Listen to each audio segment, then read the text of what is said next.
안녕하세요. 이제 돌 지난 딸을 키우고 있는 엄마입니다. 처음 아이를 낳고 육아로 힘들 때는 언제 크나 했는데 어린이집에 다니기 시작하니까 다 큰 것 같아요. 오늘은 문득 딸아이 등원시키면서 옛날 생각이 나서 사연을 써보려고 합니다. 눈에 넣어도 안 아픈 딸 임신했을 때 있었던 일이었어요. 혼전 임신이라 말도 많고 탈도 많았던 결혼 준비였습니다. 결혼 준비하다 보면 예비 신랑과 많이 싸운다고들 하죠. 그런데 저는 남편이 아닌 시모 아가씨 덕분에 정말 백기 들고 다 엎어버릴 뻔했네요. 지금은 언제 그런 일이 있었냐는 듯이 잘 지내고 있지만 그때 생각만 하면 소름이 돋을 정도랍니다. 세상에 고부 갈등만큼 골치 아픈 게 또 있을까요?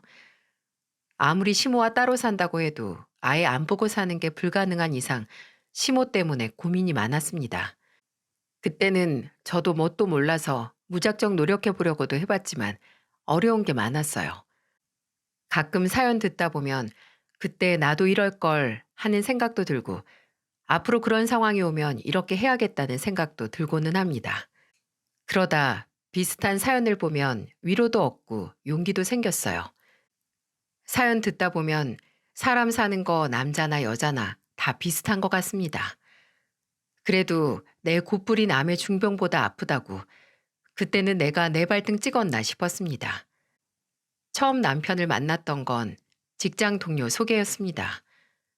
갑자기 생긴 소개팅에 잔뜩 기대를 하고 나갔어요. 그런데 생각보다 인상도 평범하고 보통 체격이라 첫인상은 솔직히 조금 실망이었는데 막상 대화를 나눠보니까 너무 잘 통하는 거예요. 30 넘으니까 대화 잘 맞는 사람 찾는 게 정말 하늘의 별 따기 같았는데 남편을 만나고 이 사람이다 싶었죠. 결혼할 사람 만나면 첫 만남에 느낌이 온다고 하잖아요. 저와 남편이 딱 그랬어요. 그렇게 자주 만나다 연인으로 발전하게 됐고 저희는 결혼을 전제로 만나고 있었습니다. 진지한 만남을 갖고 있는 만큼 가족들이 궁금했어요. 분명 이런 사람은 가족들도 모두 인품 좋고 선한 사람일 거라는 생각이 들었던 것 같습니다. 그러다 우연히 남편한테 가족에 대해 물어본 적이 있었어요. 그때는 남편 가족들이 궁금해서 물어본 건데 남편은 담담한 목소리로 뜻밖의 고백을 했습니다. 나는 아버지가 일찍 돌아가셨어. 그래서 난 나중에 진짜 건강한 아빠가 될 거야. 절대 처자식 두고 먼저 안 가야지. 그래도 어머님이 참 훌륭하시다. 아들을 아주 멋지게 키워내셨네. 사거리 나가면 있는 갈비탕집, 그것도 우리 엄마 가게야. 나중에 한번 같이 가자. 엄마가 널 엄청 궁금해 하셔. 아, 정말? 거기 유명하더라. 같이 일하는 직원들도 가봤다는데 궁금하다. 다음에 같이 가서 인사드리고 밥도 먹어. 남편은 아버지가 일찍 돌아가셔서 그런지 가정에 대한 책임감이 강했어요. 아무래도 지병을 앓다가 돌아가셔서 그런지 시모가 고생을 많이 했던 것 같았습니다. 그런 시모의 모습을 보고 자란 남편은 가정이 생기면 꼭 가장으로 역할을 하려고 노력할 거라고 말했어요. 그런 남편의 모습이 듬직하기도 했고 의지할 수 있는 사람이라고 생각이 들었습니다. 술, 담배도 안 하고 운동도 꾸준히 하는 그런 사람이었죠. 저는 친정에서도 술이나 담배를 즐기는 사람이 없어서 남편의 그런 점이 마음에 들었습니다. 그렇게 서로 가정 환경과 자금 상태 등을 보여주면서 결혼의 구체적인 계획을 세워 나가고 있었어요. 그러다 시모가 가게로 초대해서 남편과 같이 처음으로 시모를 뵈러 갔습니다. 시모는 그 지역에서 유명한 갈비탕 가게를 운영하고 계셨어요. 저도 가보진 못해도 이름은 들어본 적이 있던 가게였습니다. 시모는 처음 저를 보고는 굉장히 반갑게 인사를 해주셨어요. 그리고는 가장 좋은 자리라면서 저와 남편을 안내해주고는 음식도 준비해 주셨습니다. 유명 가게답게 매장이 넓은 편이었어요. 그리고 저녁 시간이라 그런지 일하는 직원들도 많았고요. 저는 괜히 바쁜 시간에 온 건 아닌가 싶어서 넌지시 시모를 보며 물어봤습니다. 저희가 괜히 바쁜 시간에 온 것 같아요. 괜찮아요. 우리 아들이 만나는 사람이 누군가 너무 궁금해서 내가 서둘러 오라고 했어요. 말씀 편하게 해주세요. 아유, 내가 그랬나? 천천히 친해지면 말도 편하게 나오겠지. 일단 같이 먹어요. 시모는 식당이 바쁜 와중에도 저를 챙겨주느라 정신 없으셨어요. 한창 바빠 보였는데도 저를 챙겨주시는 모습에 감사하면서도 괜히 신경이 쓰였습니다. 뭘 좀 도와드려야 하나 싶었는데 시모는 괜찮다면서 저를 말렸어요. 직원 여러 명이라 괜찮다는 말에 저는 남편과 밥을 먹었습니다. 그렇게 남편과 밥을 먹고 있는데 어디선가 까랑까랑한 여자 목소리가 들리는 거예요. 가게로 들어오자마자 시모를 찾는 모습을 보니 남편의 여동생이라는 걸 알았죠. 지금도 아가씨와의 첫 만남은 강렬했던 기억이 나네요. 잠시 카운터에 있던 시모와 짧게 인사를 한 아가씨는 남편과 같이 앉아있는 저를 보고는 제가 있는 테이블로 오더군요. 그리고는 저를 보며 반갑게 인사를 했습니다. 오빠한테 얘기 많이 들었어요. 언제 보나 했는데 이렇게 보게 되네요. 저는 오빠 동생이에요. 저도 얘기 많이 들었어요. 듣던 대로 인상이 아주 좋으시네요. 아, 우리 오빠가 제 얘기했으면 욕만 했을 것 같은데 뭐라고 했어요? 네? 아, 좋은 얘기만 해줬어요. 아가씨가 갑자기 무슨 얘기를 했냐는 말에 저는 당황해서 젓가락을 들고 밥으로 눈을 돌렸습니다. 사실 남편이 아가씨에 대해 말할 때 아직 정신 못 차린 것 같다면서 말했던 게 생각났어요. 그런데 제가 말을 피하고 그냥 웃어넘기자 아가씨는 갑자기 저를 보며 비아냥거리듯 말했습니다. 그런데 새언니 될 사람은 젓가락질이 특이하시다. 어른들이랑 밥 먹을 때 그렇게 쓰면 욕먹지 않아요? 별 문제 없었는데요. 우리 엄마가 관대한 사람이라 그렇지 어디서 그러면 욕먹기 딱 좋아요. 오늘 처음 봤는데 그렇게 지적하는 것도 그렇게 좋아 보이진 않는데요. 저는 갑자기 저한테 비아냥거리는 모습에 당황해서 저도 같이 한 소리를 했네요. 그때 마침 저와 대화하는 아가씨를 본 시모가 아가씨 등을 때리면서 사과하라고 다그쳤습니다. 아가씨는 자기가 솔직히 말해준 거라며 말했지만 저는 어이가 없었어요. 남편과 시모가 아가씨를 다그치다 저한테 신경 쓰지 말라면서 말해줬습니다. 그리고는 시모가 저를 보며 말했어요. 내 딸이지만 철이 안 들어서 이래. 이해 좀 해줘요. 시모는 아가씨가 철이 안 들었다며 저를 보며 대신 사과하셨습니다. 그래도 시모가 아가씨를 다그치는 걸 보고는 아가씨가 약간 눈치 없고 생각나는 대로 말하는구나 싶긴 했어요. 어린 나이라고 하기엔 20대 후반이었던 나이였습니다. 그런데 너무 특이한 게 시댁 3남매 중에 아가씨만 유일하게 철도 없고 생각 없게 살고 있었어요.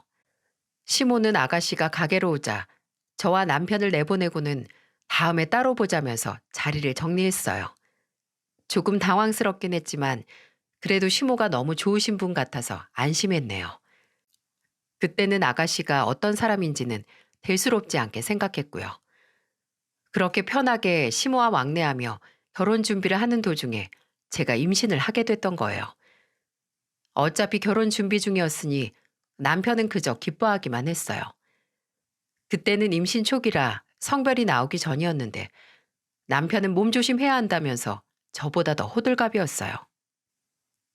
제가 임신했다는 소식을 듣고 시모는 저한테 전화를 해서 축하해 주기도 했습니다. 시모 식당에서 자주 보며 지내서 번호를 서로 알고 있었거든요. 시모는 기쁜 목소리로 제게 말했습니다. 아유, 축하해. 우리 집 첫 손주가 생겼네. 먹고 싶은 거 있으면 언제든지 우리 식당으로 와. 내가 다 해줄게. 뭐 몸보신이라도 해야 하는 거 아니야? 아니에요. 어머님 힘드실 텐데 그냥 외식해도 괜찮아요. 내가 식당 해보니까 집밥이 최고야. 나중에 같이 집에 들러. 며느리 보면서 손주까지 보니까 복덩이가 아주 굴러오는 것 같아서 기분이 다 좋다. 네, 다음에 집으로 한번 들릴게요. 시모는 첫 손주라며 너무 좋아하셨어요. 아무래도 시숙이 아직 결혼을 안 해서 그런지 시모는 저를 무척 아껴주셨어요. 그래서 결혼 준비하면서도 이것저것 부족한 게 있으면 언제든 말하라면서 살뜰히 챙겨주셨어요. 그때는 친정 엄마도 제가 시댁에서 이쁨 받는 것 같다면서 만족스러워할 정도였습니다. 또 엄마는 누가 뭐래도 시모가 까다롭지만 않아도 결혼하면서 생길 걱정은 반이 줄어드는 거라면서 말해줬어요. 저는 정말 시모랑만 잘 지내면 다 괜찮을 줄 알았어요. 그래서 남편과 별다른 분란 없이 결혼 준비 한창이었죠.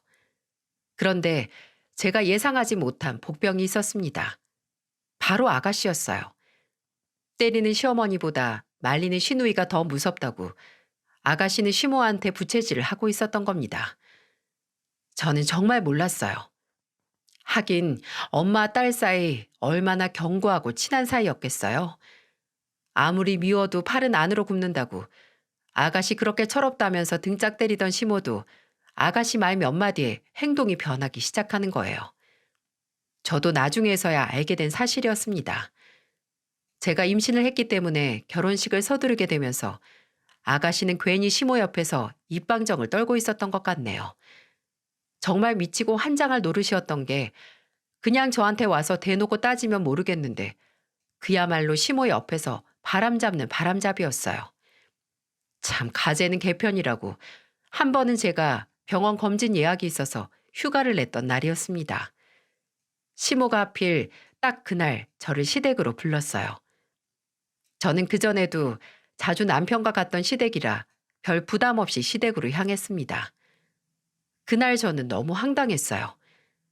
제가 시댁에 도착하자 시모는 과일을 식탁에 두고 저를 기다리는 것 같았습니다. 그런데 과일이 껍데기가 하나도 깎여 있지 않고 다 그대로 있었고 그 옆에는 작은 칼과 같이 있는 거예요. 꼭 이걸 내가 다 까야 하는 것처럼요. 물론 미리 까둬야 하는 것도 아니고 제가 깎아서 썰어도 상관없었어요. 하지만 왠지 분위기가 너 한번 해봐라 하는 분위기였습니다. 아가씨가 백화점에서 일하고 있어서 교대 근무를 했는데 그날은 아가씨도 쉬는 날이라 옆에 있었어요. 어쩐지 그림이 묘한 것 같다는 느낌이 들더군요. 그렇게 저는 영문도 모르고 식탁에 마주 앉았는데 시모가 저를 보며 예상대로 말하더군요. 사과 껍데기 좀 깎아봐. 요즘 젊은 애들 과일도 하나 깎을 줄 모른다던데 이런 것도 다 살림의 근본이야. 저 과일 잘 깎아요. 저번에 식당에서 제가 어머님 사과 깎아서 드렸잖아요. 기억 안 나세요? 한 번 더 보자는 거지. 내가 너 사과 깎는 걸 본 것도 아니고 한 번 더 깎아보면 어디 손 부러지니? 시모는 갑자기 그거 하나 못하냐면서 트집을 잡았어요. 그런데 옆에 있는 아가씨가 웃음을 참듯이 어금니를 물고 입꼬리만 실룩거리는 걸 보고는 예상이 가더군요. 아가씨가 분명 지금 시모 옆에서 부채질하고 있다는 느낌이 왔어요. 얄밉게 앉아있는 아가씨를 보자 절대 순순히 당하고 싶지만은 않았습니다. 그래서 저는 사과를 들고 주방에 있는 싱크대로 갔어요. 그리고는 사과를 정말 깨끗이 뽀드득 소리가 날 정도로 헹궜습니다. 제가 갑자기 사과를 씻으러 싱크대로 가자 시모 아가씨는 당황한 얼굴이었어요. 저는 깨끗이 씻은 사과를 들고 식탁으로 가서 사과를 껍질은 까지 않고 그대로 썰어버렸어요. 그러자 아가씨는 지금 뭐 하냐고 저를 보며 묻더군요. 몰랐어요? 사과는 원래 껍질에 영양분이 더 많아요. 지금 누가 영양 섭취하자고 이걸 가져온 줄 알아요? 과일을 배부르자고 먹는 건 아니잖아요. 어머님 하나 드셔보세요. 제가 예쁘게 토끼 모양으로 썰었어요. 저는 껍질을 까지 않고 일부러 사과를 토끼 모양을 내서 조각하듯이 앞에 놔드렸어요. 어떻게 먹든 잘만 먹으면 되는 거 아닌가요?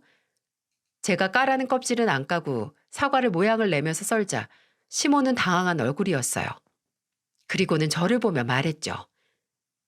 너 지금 시애미 한 방 먹이는 거냐? 껍질 까랬더니 이게 뭐 하는 거야? 한 방 뭘 먹여요?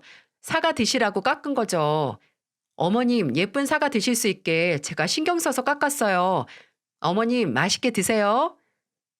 제가 아무것도 모른다는 얼굴로 해맑게 웃으면서 말하자 시모는 기가 막히다는 얼굴로 뻥진 채 저를 보셨어요.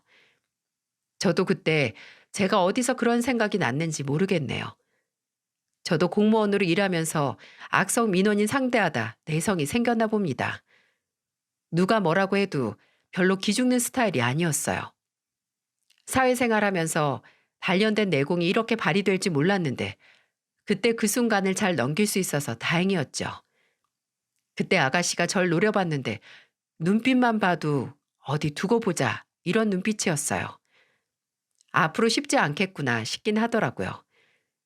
아가씨가 왜 저러는지 이해를 할 수가 없었어요. 그날 시모는 괜히 저보고 저녁까지 먹고 가라면서 자꾸 늘어졌습니다. 남편도 시댁으로 오기로 해서 저는 시댁에서 남편을 기다리며 시모와 아가씨랑 있었습니다. 그런데 그날 하필 남편이 회사 일이 생겨서 늦을 것 같다며 전화를 해왔어요. 저는 대수롭지 않게 알겠다고 하면서 전화를 끊었고요. 그래서 저는 시모한테 남편이 늦을 것 같다면서 말을 했습니다. 그러자 아가씨는 저를 보면서 비꼬듯 말했습니다. 작은 오빠가 돈 버느라 바쁘네 바빠. 결혼 준비 시작하면서 야근을 유독 많이 하는 것 같아. 원래 요즘이 바쁜 때예요. 회사에 신입사원들도 와서 일 많대요. 대기업인데 일하는 사람이 오빠만 있는 것도 아니고 자처해서 일하고 있는 거 아니에요? 야근 수당이라도 한 푼 더 벌어보려고. 돈 벌면 좋죠. 오늘 괜히 일찍 와봐야 아가씨랑 이런 말씨름밖에 더 하겠어요? 집에서 이렇게 있느니 돈 버는 게 훨씬 낫겠어요. 말씨름이요? 새언니 은근히 사람 이상하게 몰아가는 경향이 있는 것 같아요. 저는 아가씨의 말에 황당했어요. 그런데 그때 퇴근하고 거실에서 쉬던 시숙이 아가씨와 기싸움을 하면서 대화하고 있는 아가씨를 말리면서 말했어요. 너 이러려고 집에 있었지? 어제부터 엄마랑 한참을 떠들더니 그냥 친구들 만나러 나가. 가만 보면 오빠들이 날 제일 싫어해. 어떻게 객식구 앞에서 친동생을 이렇게 무시해? 객식구? 너 말 조심 못해? 아직 결혼식도 안 했는데 그럼 객식구지. 너 한 번 더 집안에 큰 소리 나게 하면 호적에서 파버린다고 했지. 그러면 너도 객식구야? 대체 나한테 왜 그래? 난 우리 집에 기왕 새언니가 올 거면 정신이 똑바로 있는 사람이면 좋으니까 엄마랑 같이 의논을 한 거잖아. 너부터가 정신이 글렀는데 누가 누굴 평가한다는 거야? 너 괜히 엄마 옆에 붙어서 큰 소리 나게 하지 말고 할 일 없으면 나가서 운동을 해. 시숙은 저를 보면서 객식구라고 말하는 아가씨를 다그쳤습니다. 저는 갑자기 저를 객식구라고 말하는 아가씨가 황당했어요. 그래도 시숙이 아가씨를 보면서 한 소리 해주니까 속이 시원했지만 괜히 기분이 나빴습니다. 묘하게 저를 시험해 보는 것 같기도 하고 불쾌했어요. 그래서 그날 저녁도 안 먹고 그냥 먼저 가보겠다는 말만 하고 시댁을 나왔습니다. 이미 저도 마음이 상해서 같이 밥을 먹다가는 체해서 후식으로 약을 챙겨 먹을 것 같았거든요. 그런데 그때 시숙이 저를 뒤따라 나와서 저를 달래며 말했습니다. 재수 씨, 제가 대신 사과할게요. 미안해요. 그게 우리 엄마도 주변에서 하도 당한 게 많아서 그래요. 근데 또 여동생이 옆에서 계속 부채질하고 있으니까 괜히 더 그러는 거예요. 어머님이 뭘 당해요? 옛날에 시집살이로 고생을 좀 많이 해서 그래요. 그리고 아버지 돌아가신 후로도 괜히 친할머니가 저랑 남동생은 자기 집안 핏줄이라고 괜히 엄마를 구박하셨거든요. 틈만 나면 손자들 데리고 집으로 부르시기도 하고 엄마도 좀 한이 많아요. 그런데 어머님이 시집살이 하셨다고 저한테 그러시는 건 좀 너무한 것 같아요. 저는 모르는 상황인데 그건 솔직히 어머님 사정이잖아요. 맞아요.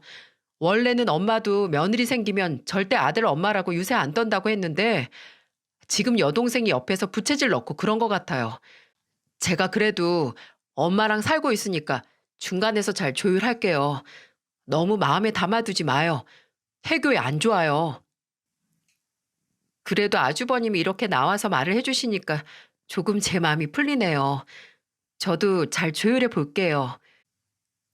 저는 시숙님 덕분에 조금 꽁했던 마음이 풀렸어요. 그래도 시모 아가씨가 합심해서 저한테 그러는 건 참을 수가 없었습니다. 그래서 그날 있던 일을 남편한테도 전부 털어놨어요. 그때는 아직 신혼집을 마련하지 못해서 따로 살고 있을 때였습니다. 남편은 시댁에서 식구들과 다 같이 살고 있었어요. 아무래도 아버지가 돌아가시고 시모 혼자 적적할까봐 걱정되는 마음에 삼남매가 다 같이 살고 있었죠. 그래도 각자 방이 있는데 설마 통화 내용까지 엿듣게 될까 싶었습니다. 그런데 아가씨는 남편이 전화를 하니까 궁금했는지 유심히 지켜보다가 괜히 남편에게 캐물었던 거예요. 남편은 그런 아가씨 행동에 화가 나서 욱하는 마음에 저랑 했던 이야기를 아가씨를 다그치듯이 또 했던 겁니다. 이게 졸지에 일러 바친 꼴이 되자 아가씨는 더 바짝 약이 오른 듯 했어요. 나중에 남편한테 있던 일을 털어놓자 저는 앞길이 구말리겠구나 생각했습니다. 게다가 시모랑 친하니까 더욱 힘들 것 같았어요. 이런 제 불길한 예감은 적중했고 아가씨는 점점 더 이상해졌습니다. 며칠 뒤 시모 번호로 전화가 오길래 받아보니 아가씨였어요. 또 무슨 일인가 싶어서 물었더니 아가씨가 대뜸 이런 말을 하더군요. 요즘 우리 엄마가 몸이 허해지셨는지 보약이라도 지어 먹어야 하는 건 아닌가 걱정이 돼서 내가 엄마 전화로 새언니한테 전화한 거예요. 네? 그럼 아가씨가 어머니 모시고 한약방 가서 맥 짚고 약 지어드리면 되잖아요. 딸이 하는 거랑 며느리가 하는 건 다르죠. 제가 꿀팁 주는 건데 좋은 보약 좀 하나 지어드려요. 아가씨도 이번 기회에 효도 좀 해요. 어머님이 아가씨 걱정 많이 하던데 아가씨가 이번 기회에 효도하면 되겠네요. 새언니, 저한테 무슨 자격지심 있어요? 제가 무슨 말만 하면 날이 서 있는 것 같은데요. 제가요? 아가씨야말로 공무원 시험 오래 준비하다가 떨어졌다고 하던데 저한테 이러는 거 저 부러워서 그러는 거 아니에요? 다음에 시험 준비 다시 시작하면 나한테 말해요. 공부는 충분히 제가 도와줄게요. 제가 바빠서 오래 통화는 못하니까 이만 끊을게요. 꼭 어머니 모시고 한의원 다녀오세요. 저는 바쁘다면서 아가씨 전화를 끊어버렸습니다. 시모 전화인 줄 알고 전화 받았다가 정말 별소리를 다 듣는다 싶었어요. 정말 아가씨를 이해할 수가 없었습니다. 들어보니까 아가씨는 공무원 시험을 준비하다가 잘 안 풀려서 결국 백화점 직원으로 일하게 된 거라고 했어요. 그래서 자꾸 저를 살살 긁는 아가씨한테 저도 한 방 먹였습니다. 진짜 이렇게까지 해야 되나 싶었지만 저도 더 이상 가만 참을 수만 없었어요. 정말 오죽하면 이랬겠습니까? 괜히 저한테 시비 걸듯 말할 때는 화가 났어요. 이게 한 번뿐이면 저도 그냥 좋게 좋게 넘어가려고 했을 겁니다. 그런데 아가씨는 전날 뿐만 아니라 다른 날에도 괜히 저한테 떠보듯이 간보는 날이 많았어요. 그러니 저도 아가씨 목소리만 들어도 노이로제가 걸리는 것 같았죠. 그런데 여기에 시모가 합세를 했으니 제가 하루도 바람 잘 날이 없었어요. 시모는 괜히 한참 일하고 있을 시간에 전화해놓고 왜 전화 안 받냐고 트집을 잡기도 했습니다. 진짜 무슨 빚쟁이처럼 전화를 하는데 저도 딱 미칠 것 같았어요. 그래서 전화 계속하면 정말 차단이라도 할 거라고 하니까 그제야 시모가 전화하는 걸 멈췄어요. 전화를 그렇게 많이 해도 급해서 전화한 것도 아니었습니다. 그냥 실없이 저녁에는 뭐 할 거냐, 우리 아들 요즘 바쁘냐 등등 참 시덥잖은 용건이었어요. 그러니 저도 참다 못해서 차단 얘기까지 나온 거죠.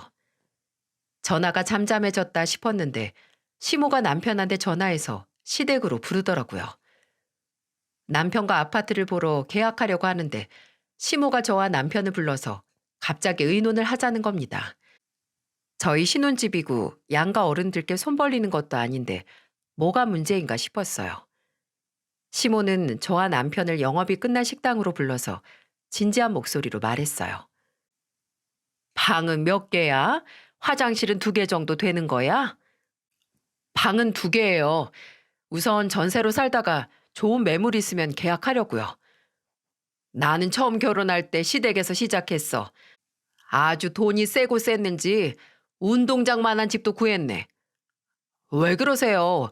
애도 태어나는데 그렇게 넓지도 않아요. 남편은 시모의 말에 난색을 보이면서 말했어요. 그런데 괜히 시모는 자기는 시댁에서 처음 시작했다며 비아냥거리면서 말하는 겁니다. 남편은 시모의 말에 당황한 듯 말을 돌리려 했어요. 하지만 시모는 원하는 게 있는 듯 했습니다. 저는 속으로 설마 싶었어요. 시모가 시댁에서 먼저 시작했다는 말을 듣자 설마 들어와서 살게 하려는 건가 별 생각이 다 들었습니다. 그 짧은 순간에 오만 가지 생각이 겹쳤어요. 그때 시모가 저를 보면서 말하더군요. 너도 한번 잘 생각해봐. 전세 사는 거 남의 집에 사는 건데 그거 보통 불편한 게 아니야. 아니면 내가 돈을 좀 보태줄 테니까 아파트 넓은 곳에 가든지. 대신 방 하나는 내가 쓰면 애도 봐줄 수가 있잖니. 네? 어머님이 방 하나를 쓰신다고요? 왜? 뭐 문제 있니? 나는 시댁에서 시집살이 하면서 삼남매 다 키웠잖아. 그게 힘들어 보여도 배울 게 얼마나 많은데. 아무리 배울 게 많아도 누가 요즘 그렇게 살아요. 남이 안 해도 넌 할 수도 있지. 그리고 내가 막무가내로 가겠다는 것도 아니잖아. 돈 좀 보탠다니까. 아니요. 방 3개짜리 집 사도 하나 어머님이 쓰시면 어차피 2개 쓰는 거나 똑같죠. 저 그것만은 못하겠어요. 아니 너는 왜 해보지도 않고 못하겠다는 거야. 일단 해봐야지. 내가 널 잡아먹겠다는 것도 아니잖아. 가만 보면 너는 시댁 무시하는 것 같다. 갈비탕이나 파는 시댁이라고 무시하는 거지? 예단도 하나도 신경 안 쓰고 가만히 있는 것 좀 봐. 임신한 게 뭐 대수니? 아, 임신했다고 혼수라고 생각하지 마. 그거 이미 남편이랑 서로 간소하게 하기로 해서 예물 예단 다 생략했어요. 지난번에도 말씀드렸잖아요. 안 한다고 이렇게 가만히 있을 줄 몰랐지. 하긴 시엠이 해주는 보약도 아까 하는데 오죽하겠니? 저는 시모의 제안에 황당했습니다. 그리고는 괜히 저한테 트집을 잡았어요. 저는 너무 황당해서 변명 아닌 변명을 했지만 시모는 괜히 심술이었어요. 아니 그렇다고 시모를 모시고 신혼집에서 살 수는 없잖아요. 제가 시댁을 무시해서 그러는 게 아니라 요즘 세상에 어떤 며느리가 시모를 모시고 살겠나요? 정말로 어이가 없었어요. 기가 막힌 상황에 시모가 억지를 부리니 정말 기가 더 막혔습니다. 그때 남편도 기가 막혔는지 시모를 보면서 한숨을 쉬며 말했죠. 엄마가 방 하나를 쓰시면 그게 그냥 방 2개짜리 집에 사는 거랑 뭐가 달라요? 그리고 엄마가 아무리 애를 봐준다고 해도 서로 불편하게 어떻게 지내요? 뭐가 불편해? 손자 봐준다는데. 엄마가 이러면 제가 그냥 처가댁 가서 살게요. 차라리 그게 낫겠어요. 뭐야? 아니 네가 왜 처가살이를 해? 너 정말 나 속 터지는 거 보려고 그래? 엄마가 지금 이렇게 억지 부리는 것도 제 속이 다 터질 것 같아요. 그냥 알아서 할 테니까 가만히 계세요. 마음은 잘 알겠는데 신경 안 쓰셔도 괜찮아요. 시모는 남편의 말에 한숨을 쉬면서 말했어요. 저는 너무 황당했던 게 제가 시모랑 사는 건 말이 되나요? 남편이 처가살이 하겠다니까 시모는 정색을 하면서 그건 안 된다고 말리는 거예요. 정말 어이가 없었어요.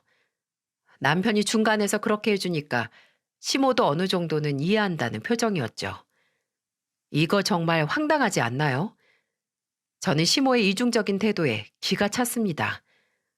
그리고 이어지는 시모의 말은 더 황당했고요. 제가 처음 시댁에 인사 왔을 때는 직업이 공무원이라서 마음에 쏙 든다고 말했었어요. 정년도 길고 결혼해도 별다른 문제 없이 다닐 수 있다면서 시모가 제 직업을 제일 좋아했었거든요.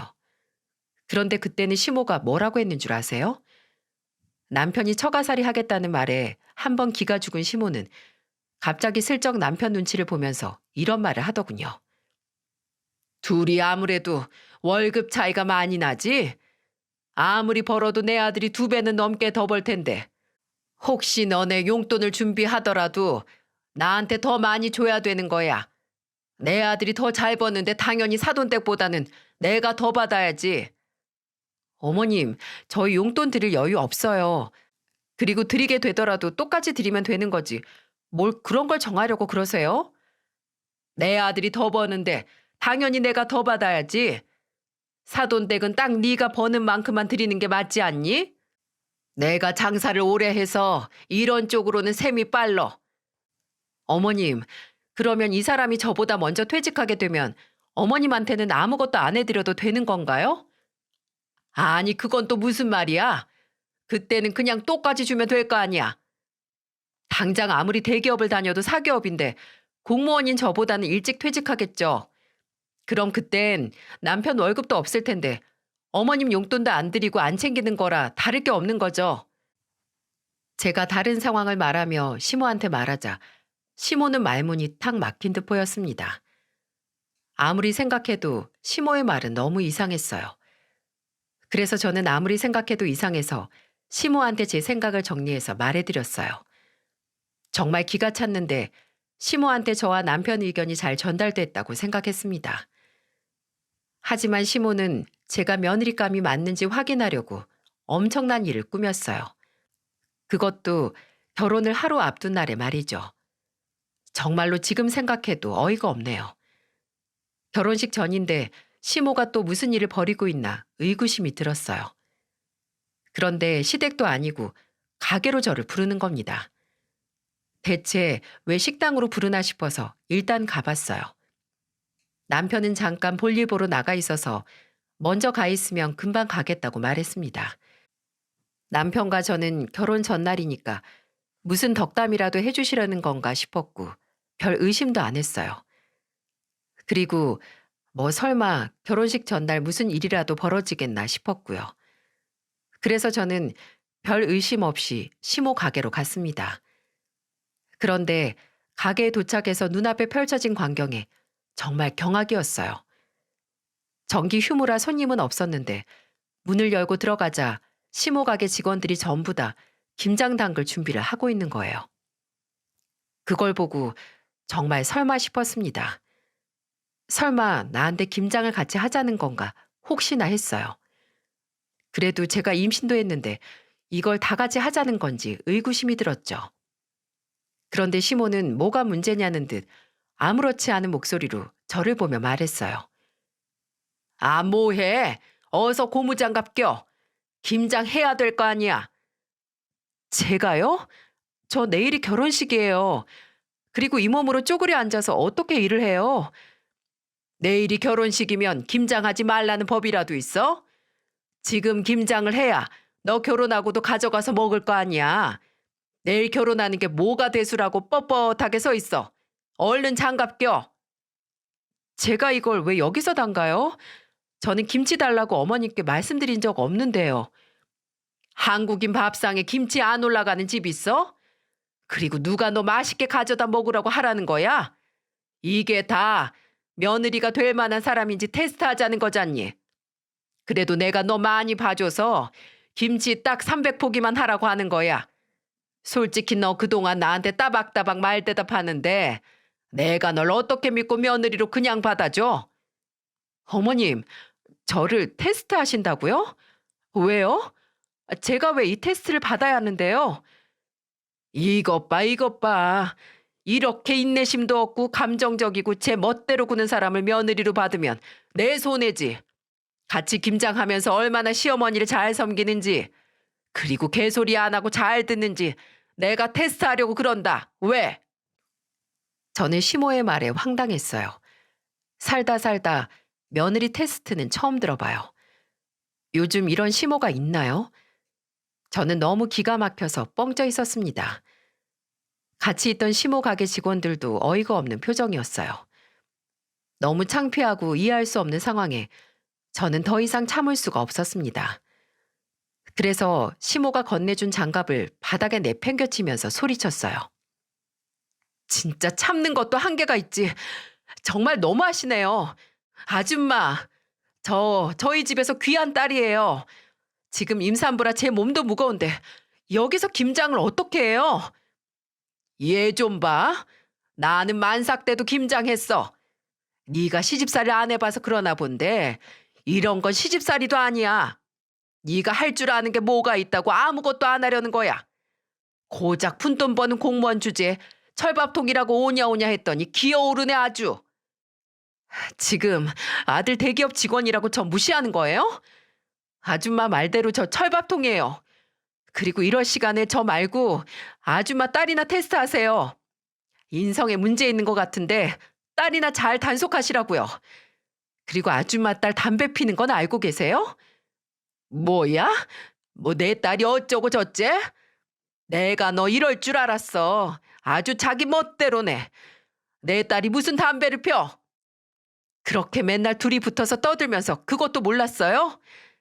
아, 혹시 제가 태어나서 한 번도 담배를 안 펴봐서 담배 냄새에 민감한데 혹시 아줌마도 담배 피고 있어서 아줌마 딸 담배 냄새 못 맡는 거 아니에요? 뭐야? 지금 너 나랑 해보자는 거냐? 오늘 며느리 테스트 합격 못하면 이 결혼 물을 수도 있어. 결혼 하루 전이라고 못할 것 같아? 나도 한다면 하는 사람이야. 네, 저도 한다면 하는 사람이에요. 저는 이미 아줌마랑 단판 지었고 남편 불러서 아예 끝장을 볼 거예요.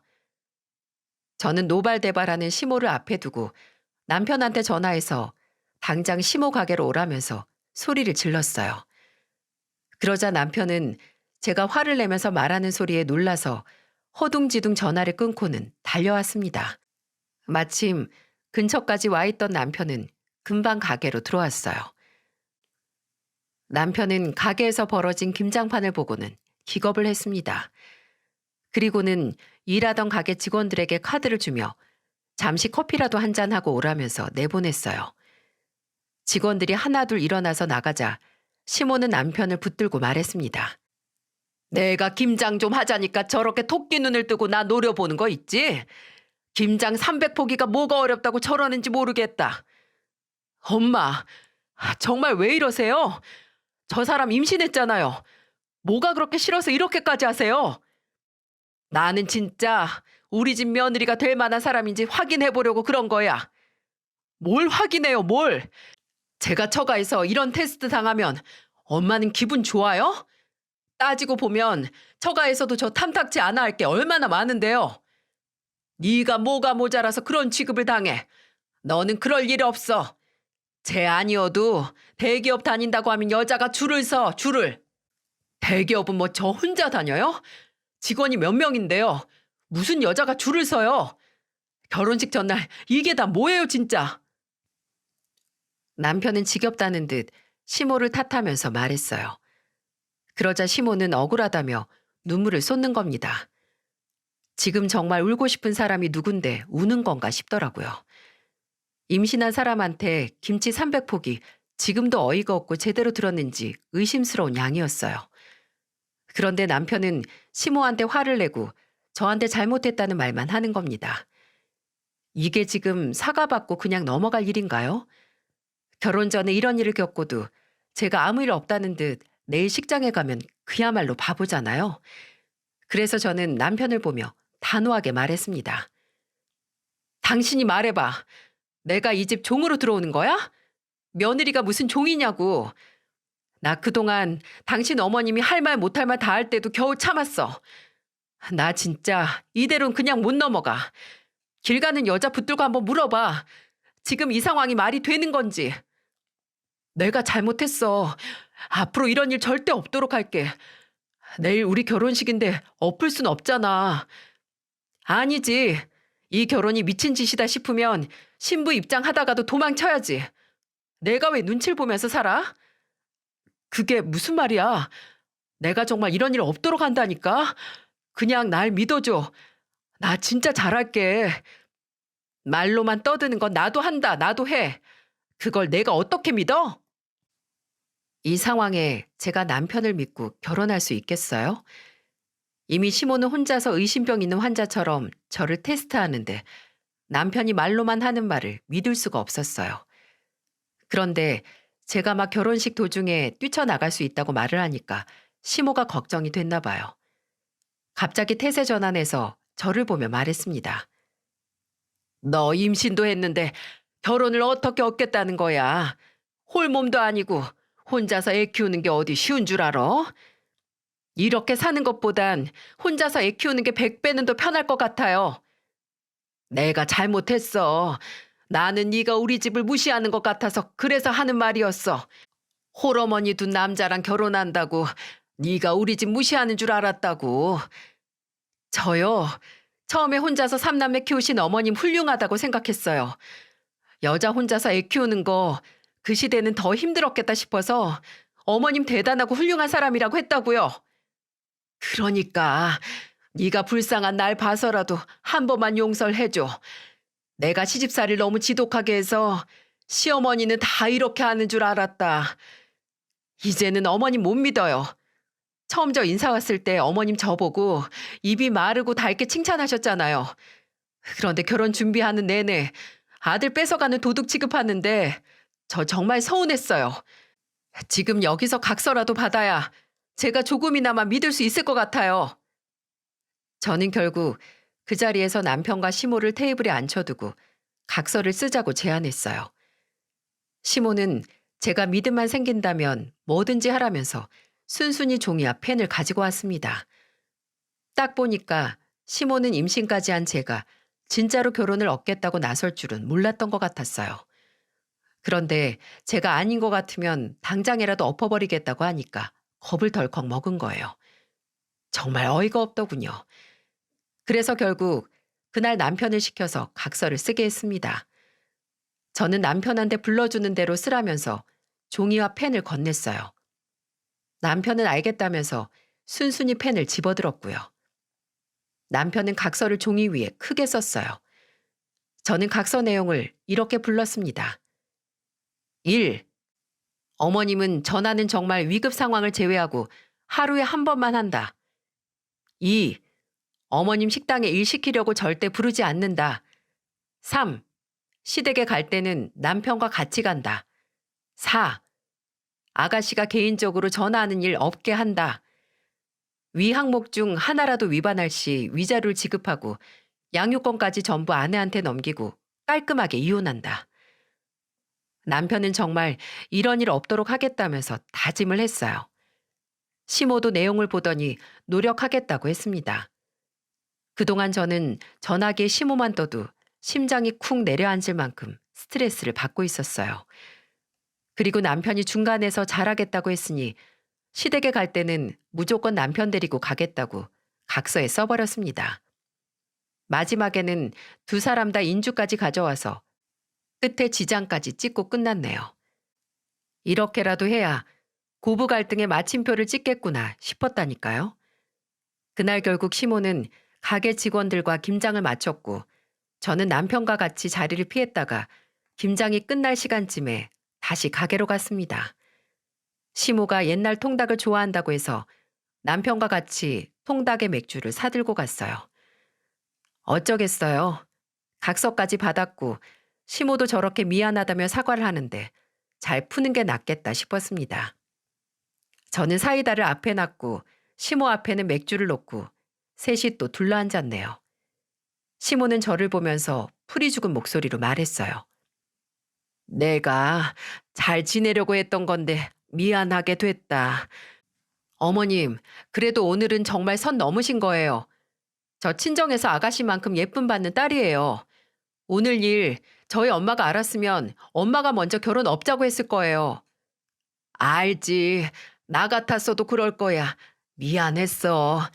너도 이제 내 자식이나 다름없는데 내가 더 마음을 넓게 가졌어야 됐는데 너한테 참 부끄럽구나. 앞으로가 중요하잖아요. 어머님이 변한다고 약속해 주시면 저도 잘할 수 있어요. 내가 좀 더 시애미답게 잘할게. 나 혼자서 애들 셋도 키워냈는데 이제는 며느리도 딸이라 생각하고 더 신경 쓸게. 미안했다. 의심하고 함부로 말해서. 그날 저녁 저는 각서까지 쓰고 시모와 풀 수 있었어요. 그리고 다음 날 양가 식구들 축복 속에 결혼식을 올릴 수 있었습니다. 이렇게 사연을 쓰고 나니 정말 이런 때가 있었지 싶네요. 요즘은 시모와 너무 잘 지내고 있거든요. 이게 벌써 언제적 일인지 까마득하네요. 그래도 이 와중에 장점이 있다면 남편이 결혼 전날 시모 때문에 충격을 받아서 결혼 기념일을 절대 안 까먹는다는 겁니다.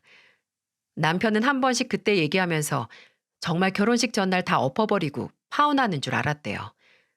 그래서 저는 남편한테 각서도 잊지 말고 기억하라면서 장난을 치곤 합니다. 이제는 그때 일을 장난을 치고 웃어 넘길 만큼 대수롭지 않은 일이 됐어요. 시모는 요즘 아가씨 단속하느라 바빠요. 그러면서 한 번은 저랑 통화를 하는데 이런 말을 하는 거예요.